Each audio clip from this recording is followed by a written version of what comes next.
A very warm welcome to everyone who's tuned in to watch this episode of Safe and Sound, the Prince Limited Edition series presented by Facebook.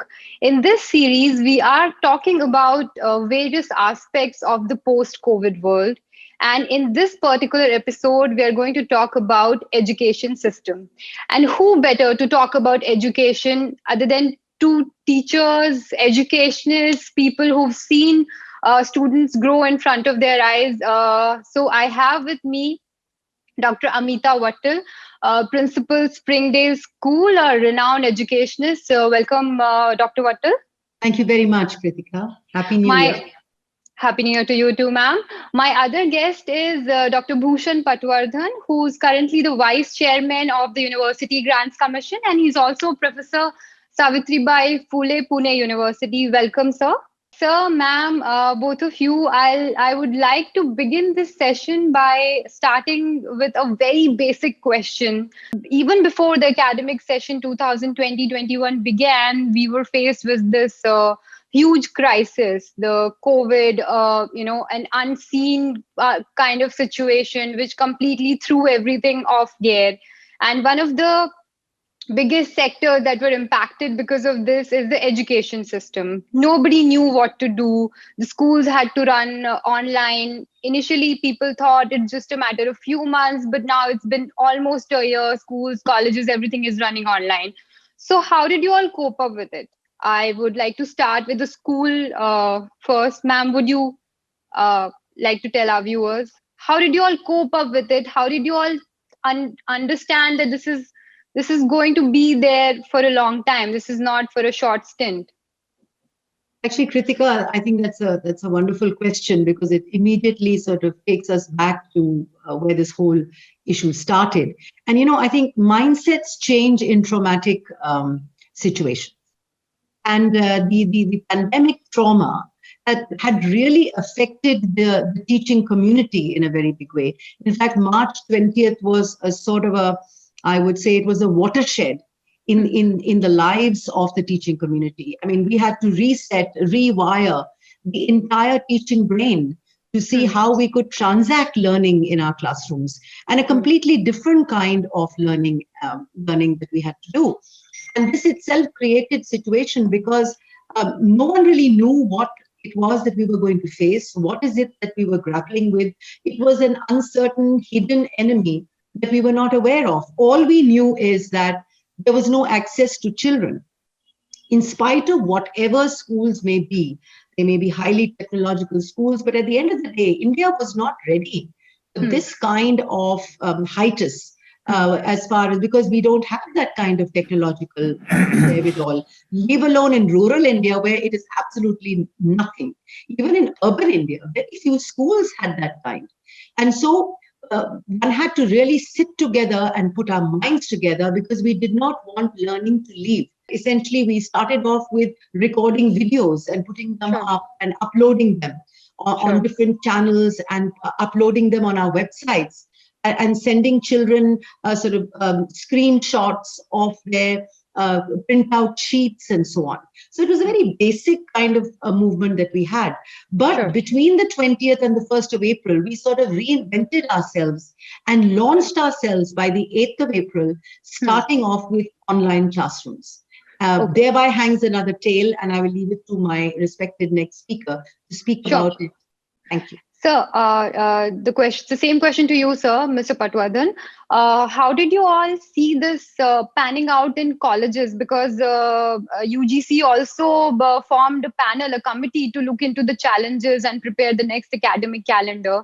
So how was it like for the colleges to grapple with this kind of situation? Thank you, Kritika. As Dr. Amita told us, this was very unexpected, and we were caught in a very difficult situation, and a lot of time went in guessing what is going to happen. And quite frankly, even today, we don't know what is going to happen. So it is something that we experienced, we learned, and we acted. There was nothing like ready-made solution. And as a regulator, we were getting feedback from all our colleges and universities as to what is happening. And our role here was more of a facilitator. Okay. And I must tell you that the education system, including students, responded it so well. And the most important thing was adopting to the new situation and accepting as the new reality, which was not easy. Okay. But the way in which teachers also adopted the new technologies, and students, of course, they have grown with the technology. So the use of technology in education was facilitated. For example, 1 year ago, if we would have talked about webinar, hardly any one of us might have gone on webinars. Webinars were in existence, but we had not thought of really accepting or adopting it in such a large number.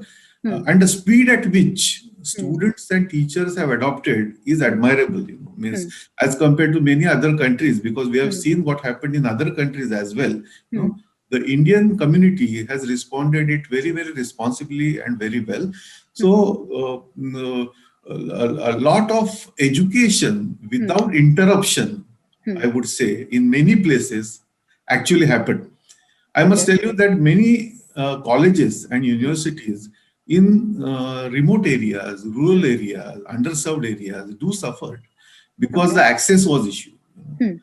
And that was really taken care by kind of the collaboration mode. So many larger universities, we encourage them to handhold other colleges and universities in their areas, and the response was very good. So I would say, by and large, the community education or teaching community, academic community responded it positively, although it was very difficult.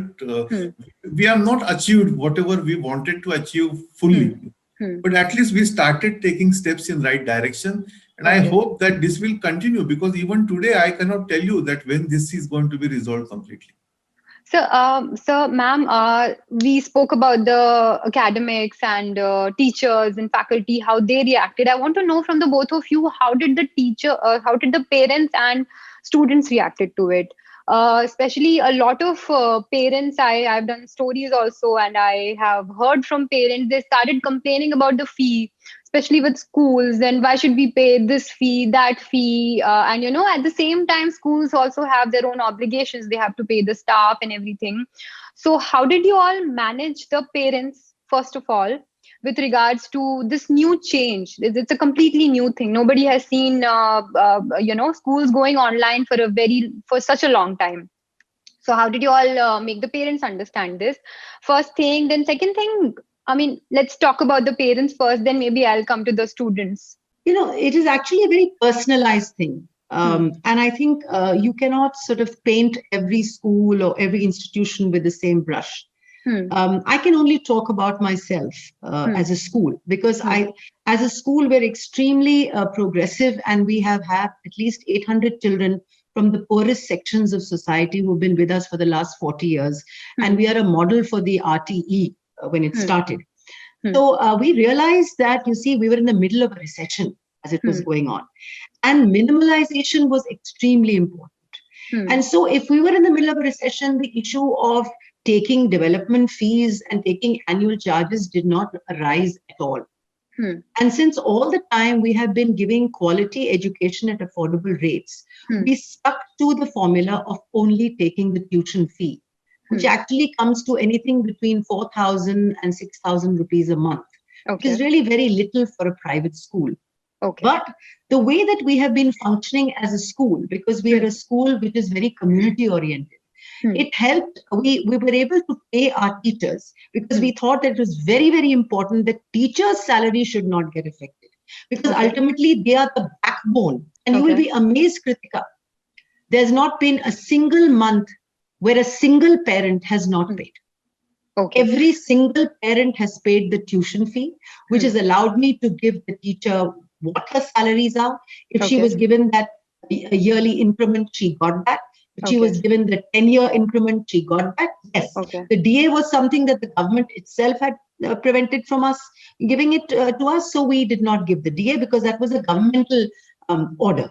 You're also a part of the Global Progressive Alliance of Yes, Education, yes. and I'm sure you must have got to hear, maybe stories of some other schools or another parts of the country. So, how was your experience with them? What did you Yeah. get to know from them?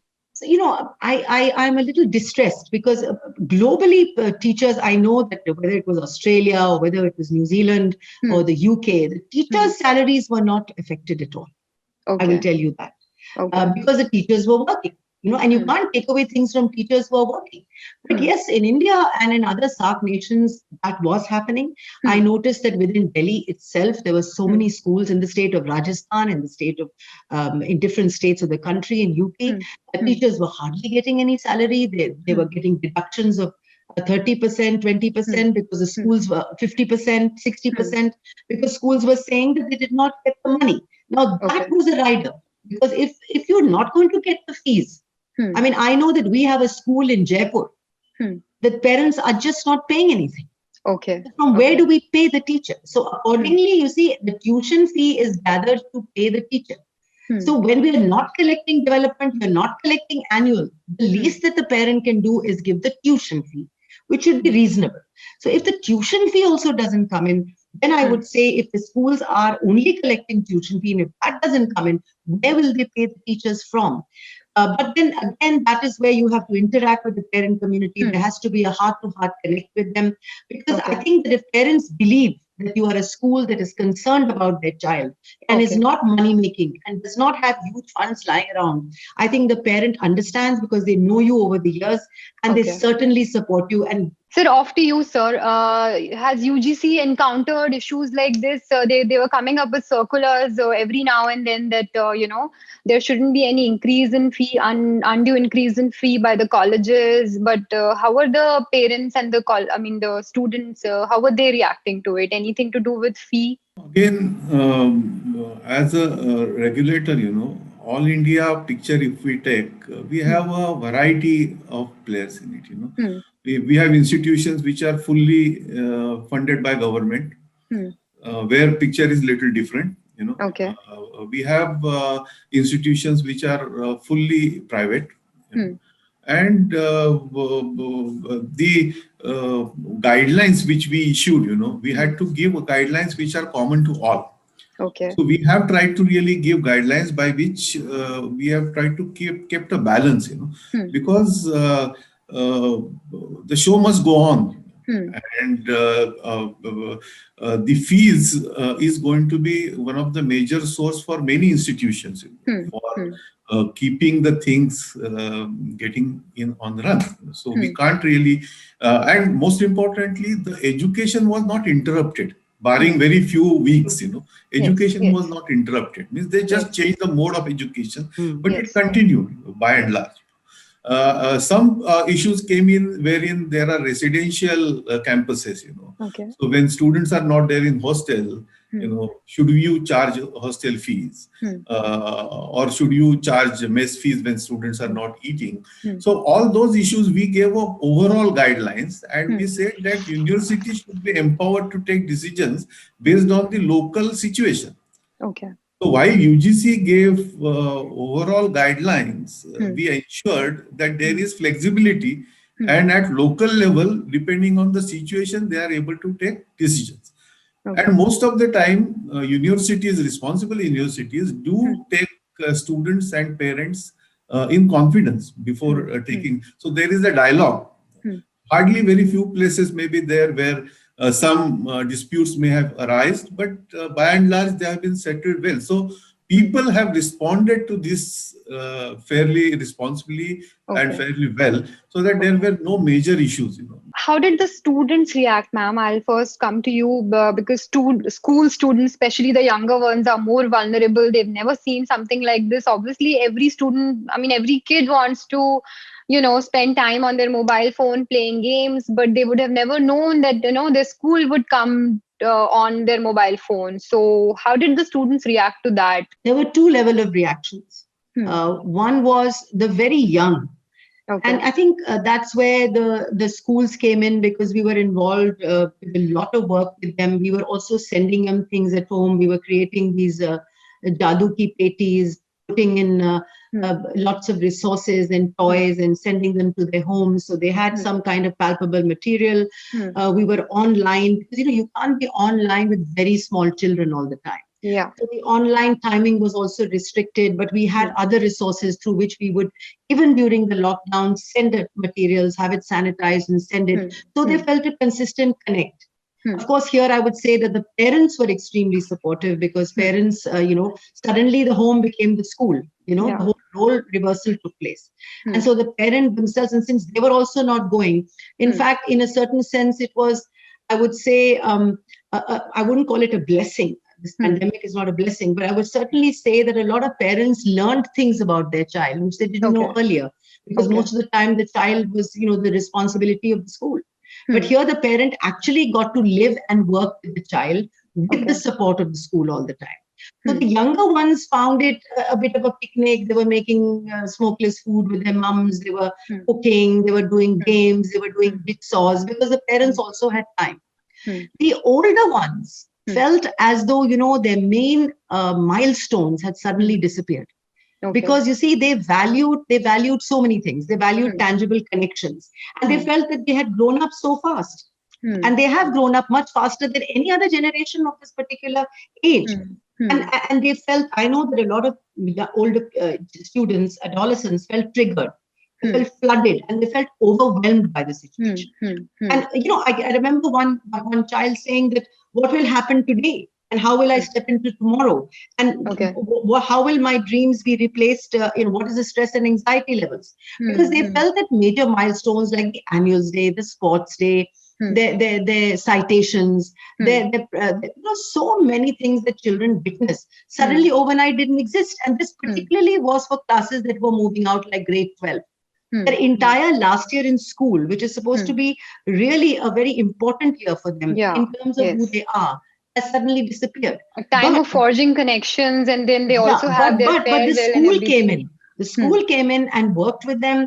There's been a lot of time spent on creating mental well-being, mental health, interaction, creating breakout rooms, having talks. So this has psychologically helped them a lot. But certainly there must be a vacuum in the minds of children as to the whole way that this year has panned out. Sir, I'll come to you. I would specifically want to talk to you about the researchers, because you yourself are a researcher. So how has this year been on the senior students, the researchers who constantly need labs to perform their experiments, and they need access to libraries and all those things? Now, we're all aware that some colleges and universities did allow lab access very recently, but it's like almost the entire year went without that access. So how does someone cope with that? There was a big problem because of the for at least a couple of weeks there was no access. So research has definitely suffered. And many places, especially biology research, there is a continuity. If you break for a certain period, then you have to start right from zero. And that students have suffered, means, for example, you have a cell line, and if you don't go, that cell line, who will keep that alive? If that dies, you have to start from fresh, or same with the animal house, maintaining them. So these issues, yes, they have faced, but I think we are coming back to normal now. And that recovery has been very fast. I can tell you, in my own laboratory for last 3 months, we are back to our own work. We are reviving all the studies, and I think in most of the universities and laboratories, research is slowly coming back. But we have definitely suffered. 6 months is not a small time. And we have definitely suffered to that. With this, I would also touch upon your earlier question, and continue what Dr. Amita was talking about. I must acknowledge that the challenges in this were much more in school than in universities and colleges. Because our students are mature students relatively, and they are already using some kind of gadgets. They have access to mobile phones, laptops. So getting on to the technology-enabled learning was not very difficult. And that was not the case in case of schools. So schools must have suffered. And my own granddaughter, I saw in my own house. So how they were coping up, and how schools were supporting them. But in higher education, I must tell you that the adoption of technology and was much faster. The kind of, I must tell you, the Swayam-like platform, the use of Swayam-like platform has grown. The opportunity in adversity, I would say, that we got this technology-enabled learning, which anyway was at our doorstep. The entry of that has been facilitated. Okay. And that is going to be the new normal now, because Kritika, many parts in our own education system, we don't need a teacher physically to teach them, because information giving component of the teacher or role of teacher of giving information is slowly going away. Like earlier days, teacher's note used to be his power. Now it is no more, So students are much smarter in getting information. So that component is going on MOOCs very rapidly.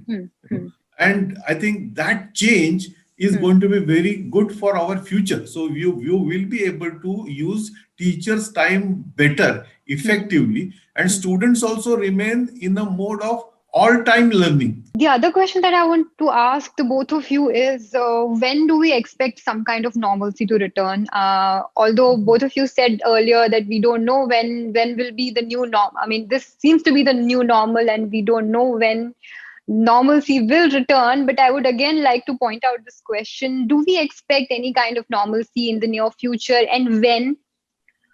Starting with you, ma'am. Well, you see, schools are opening, for example, and I think that even in the UNESCO report, it has been made very clear that, we cannot not open schools. So you initiate normalcy by opening institutions. Because, we cannot create a fear psychosis and ensure that we don't, not come back. So I think that is your first step towards normalcy, whatever you would like to call it, school opening. But having said that, I think what we have to remember is that learning is going to be completely different now.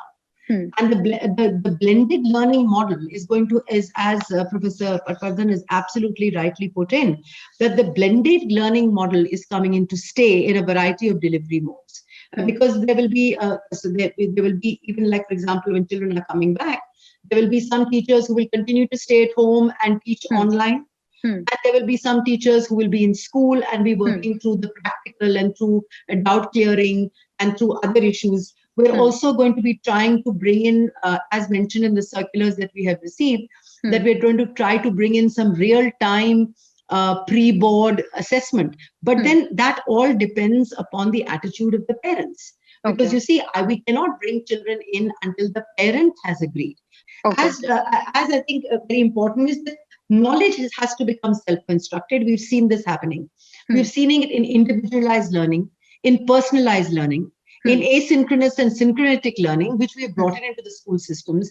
Children are creating their own films, their own videos, their own projects. We're coming together to create our own questions. So I think it has affected children in a manner where they have taken the responsibility of their own learning. That is the kind of new normal that I think will happen. So blended learning seems to be like the new normal. Indeed, individualized, personalized, all sorts of different learning models where children take control of their learning systems. And so teachers have to stop being dinosaurs, and we have to really get into that mold of saying that, I'm not the person who's always giving the information, but let us learn together. So it's going to be synergized learning of the teacher and the child together. Sure. Dr. Patwardhan, sir, what are your thoughts on? No, very, very well said, Dr. Amita. And actually, we have to maximize the power of digital technologies, MOOCs, animated laboratories, personalized data from the interconnected world. All this is going to be very important, Classrooms of the future will possibly also be with social robots. So assistant human teachers and social robots together will create this cobot kind of a situation, where there will be co-learning.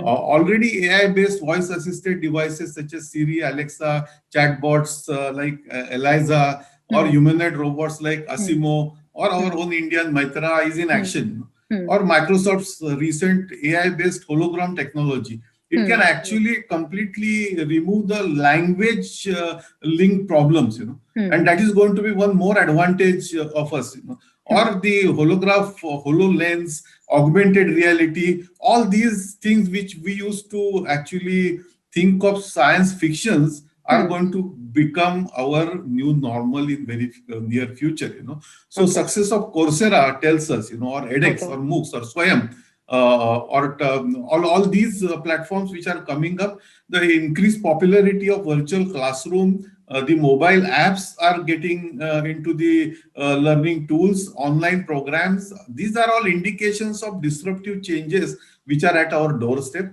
I think future universities will have to adopt, survive, and thrive, taking advantage of this disruption. We have no choice. The new normal, we cannot go back to our original concept of education, classroom-based only. So this is what I think is going to be the future.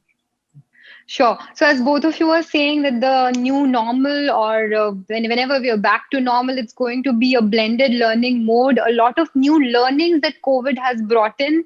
One last question to both of you. Will there be any unlearning as well? A blended learning model is a new model that we've seen, Coursera, MOOCs, Swayam, these things, and in schools also different platforms that teachers and students are using. Will there be any unlearning as far as teaching is concerned? Because for the last 1 year, everyone's been at home studying through their laptops, their phones. The teachers are not available. Do you both think once students start coming back to classes, there'll be some kind of